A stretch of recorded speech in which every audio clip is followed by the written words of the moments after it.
નમસ્કાર। આજ રોજ નસવાડી ગામે આપણે ભેગા થયા છે।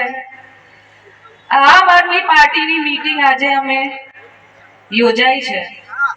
તમને ખબર છે ચેતરભાઈ બસ હવે સભામાં 2 મિનિટમાં પહોંચવાના છે, તો આ બધાને હું રજૂઆત કરું છું કે જેટલા ત્યાં પાછળ ઊભા છે આગળ આવી જાય, તાકી ચેતરભાઈને અમે ખૂબ સરસ રીતે સ્વાગત કરી શકીએ એવી મેં તમને બધાને વિનંતી કરું છું। આપ બધા જે પાછળ ઊભા છો આગળ આવી શકે પ્લીઝ, તમે આવી જાઓ આગળ બધા।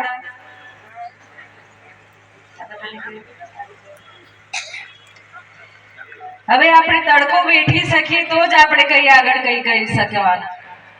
હવે આગામી તાલુકા પંચાયત અને જિલ્લા પંચાયતની જે ચૂંટણીઓ આવે છે એ ચૂંટણીમાં આપણે હવે નિર્ણય લેવાનું છે કે 5 વર્ષ પછી પાછું આ એક ચક્ર સમય આપણા હાથમાં આવ્યું છે, તો કેમ ના આ વખતે આપણે એક પરિવર્તન કરીએ।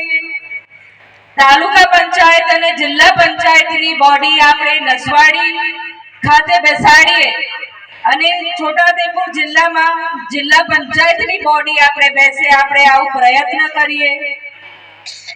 આપણે પરિવર્તન લાવવાનું જરૂરત છે। તમે જોયું હશે કે કેટલા આ ભાજપ સરકારના કૌભાંડો નીકળે છે અને એ કૌભાંડો આપણા એક જ આદિવાસી સમાજના નેતા છે ચેતર વસાવા, એ આમને ઉગ્રો પાડે છે અને કેવી રીતે એમને ખોટી રીતે હેરાન પણ કરવામાં આવે છે, એમને જેલમાં મૂકવામાં આવે છે।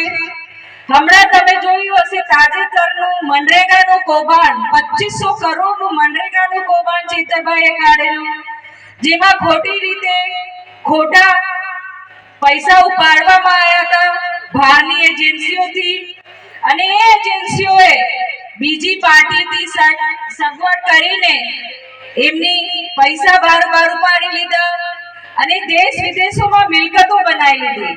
એ પૈસા કોના છે? એ પૈસા આપણા છે, એ આપણે મજૂર વર્ગના છે, જેમને નોકરીઓ નથી, જેમની ખેતી સરસ નથી થતી, એમને જીવવા માટે એક આધાર આ સરકાર તરફથી બહુ વર્ષોથી ચાલતું હતું મનરેગા। હાલમાં મનરેગાનું નામ પણ બદલી દેવામાં આવ્યું, ખબર ને?